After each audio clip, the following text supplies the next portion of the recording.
सभी विद्यार्थियों को नमस्कार। अपने इस YouTube चैनल पर आपका स्वागत है, अभिनंदन। हाँ तो विद्यार्थियों, आज हम कक्षा 12th राजनीति विज्ञान विषय से एक महत्वपूर्ण पाठ के प्रश्नोत्तर देखने जा रहे हैं।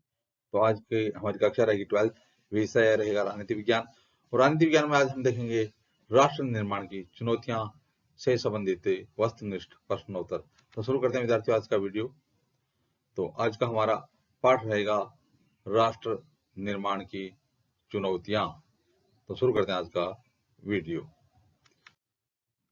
हाँ तो विद्यार्थियों, आज की हमारी कक्षा 12th विषय राजनीति विज्ञान, पाठ का नाम राष्ट्र निर्माण की चुनौतियां, और हम देखने जा रहे हैं इस पाठ के वस्तुनिष्ठ प्रश्नोत्तर। सबसे पहले प्रश्न है, भारत विभाजन के बारे में निम्नलिखित में से कौन सा कथन गलत है। आपको 4 कथन दिए गए हैं, आपको बताना कि इसमें से कौन सा कथन गलत है। किसके आधार पर? भारत विभाजन के बारे में। भारत विभाजन के बारे में इसमें से कौन सा कथन गलत है। पहला है, भारत विभाजन द्विराष्ट्र सिद्धांत का परिणाम था। है, धर्म के आधार पर 2 प्रांतों पंजाब और बंगाल का बंटवारा हुआ था। ग, पूर्वी पाकिस्तान और पश्चिमी पाकिस्तान में संगति नहीं थी। घ, विभाजन की योजना में यह बात भी शामिल थी कि दोनों देशों के बीच आबादी का अदला बदली होगी। तो आपको बताना है इसमें कौन सा कथन गलत है। पहला है, भारत विभाजन द्विराष्ट्र सिद्धांत का परिणाम था। बिल्कुल सही है, भारत विभाजन द्विराष्ट्र सिद्धांत का ही परिणाम था। ख, धर्म के आधार पर 2 प्रांतों पंजाब और बंगाल का बंटवारा हुआ। बिल्कुल सही है, धर्म के आधार पर 2 प्रांतों यानी पंजाब और बंगाल का बंटवारा हुआ था, 2 राज्यों का बंटवारा हुआ था धर्म के आधार पर। इसके बाद ग, पूर्वी पाकिस्तान और पश्चिमी पाकिस्तान में संगति नहीं थी। बिल्कुल सही है, इन दोनों के बीच में संगति नहीं थी।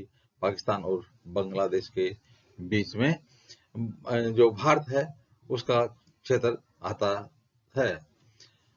विभाजन की योजना में यह बात भी शामिल थी कि दोनों देशों के बीच आबादी का अदला बदली होगी। आबादी की अदला बदली होगी, यह बात इसमें शामिल नहीं थी कि आबादी की भी अदला बदली होगी।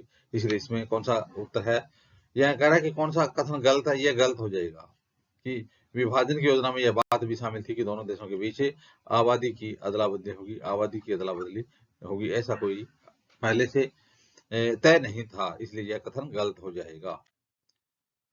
हाँ तो विद्यार्थियों, अब देखते हैं आज के पाठ का अगला प्रश्न। अगला प्रश्न है, निम्नलिखित सिद्धांतों के साथ उचित उदाहरणों का मेल करें। एक तरफ सिद्धांत दिए गए हैं और एक तरफ उदाहरण दिए गए हैं, तो इनका मेल करना है। क, धर्म के आधार पर देश की सीमा का निर्धारण पाकिस्तान और बांग्लादेश का हुआ था। क्या यह मेल उचित है? ख, विभिन्न भाषाओं के आधार पर देश की सीमा का निर्धारण भारत और पाकिस्तान के बीच हुआ था। क्या यह कथन उचित है, सुमेलित है? ग, भौगोलिक आधार पर किसी देश के क्षेत्रों का सीमांकन झारखंड और छत्तीसगढ़ के बीच हुआ था। क्या यह सही है? घ, किसी देश के भीतर प्रशासनिक और सार्वजनिक और राजनीतिक आधार पर क्षेत्रों का सीमांकन हिमाचल प्रदेश और उत्तराखंड के बीच किया गया था। क्या यह सुमेलित है? तो यानी यह दे रखा कि उचित मेल करना, यानी सुमेलित नहीं है, इनको सुमेलित करना है। तो सुमेलित किस प्रकार से करेंगे? तो देखिए विद्यार्थियों, हम मेल करते हैं। पहला है, धर्म के आधार पर देश की सीमा का निर्धारण भारत और पाकिस्तान के बीच किया गया था। तो धर्म के आधार पर, किसके? धर्म के आधार पर देश की सीमा का निर्धारण कौन कौन से देशों किया गया था? भारत और पाकिस्तान का जो सीमा है उसका निर्धारण धर्म के आधार पर किया गया था। है, विभिन्न भाषाओं के आधार पर देश की सीमा का निर्धारण कौन कौन से देशों का हुआ था? यानी भाषाओं और संस्कृति के आधार पर देश की सीमा का निर्धारण किसका हुआ था? पाकिस्तान और बांग्लादेश का। बांग्लादेश की सीमाओं का निर्धारण है वह भाषा व संस्कृति के आधार पर किया गया था। भाषा और संस्कृति के आधार पर पाकिस्तान और बांग्लादेश की सीमा का निर्धारण किया गया था। गए, भौगोलिक आधार पर किसी देश के क्षेत्रों का सीमांकन हिमाचल प्रदेश और उत्तराखंड के बीच किया गया था। भौगोलिक आधार पर, किस आधार पर? भौगोलिक आधार पर किसी देश के क्षेत्रों का सीमांकन, यानी किसी देश के जो राज्य है, किसी देश के राज्यों के क्षेत्रों का सीमांकन हिमाचल प्रदेश और उत्तराखंड के बीच किया गया था। आधार पर किस राज्य के क्षेत्रों का सीमांकन किया गया था? हिमाचल प्रदेश और उत्तराखंड के बीच किया गया था। किसी देश के भीतर प्रशासनिक और राजनीतिक आधार पर क्षेत्रों का सीमांकन किसके बीच हुआ था? झारखंड और छत्तीसगढ़ के बीच हुआ था। किसी देश के भीतर, यानी भारत देश के भीतर प्रशासनिक और राजनीतिक आधार पर किन दो राज्यों का सीमांकन हुआ था? झारखंड और छत्तीसगढ़ के आधार पर। और भौगोलिक आधार पर किन राज्यों का क्षेत्रों का सीमांकन हुआ था? हिमाचल प्रदेश और उत्तराखंड के बीच हुआ था। हाँ, तो विद्यार्थियों, आप देखते हैं अगला प्रश्न है कि भारत का कोई समकालीन राजनीतिक नक्शा लीजिए जिसमें राज्यों की सीमाएं दिखाई गई हों और नीचे लिखी रियासतों की स्थान चिन्हित करने हैं।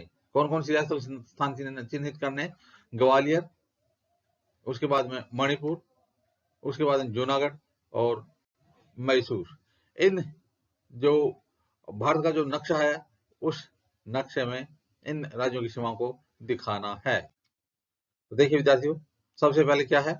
ग्वालियर। तो ग्वालियर क्षेत्र कहाँ पड़ता था? ग्वालियर क्षेत्र मध्य भारत में।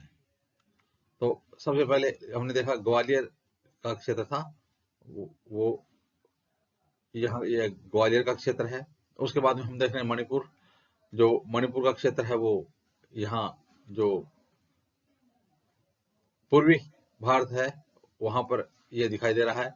इसके बाद हम देखते हैं जूनागढ़। जूनागढ़ का क्षेत्र कहाँ पड़ता है?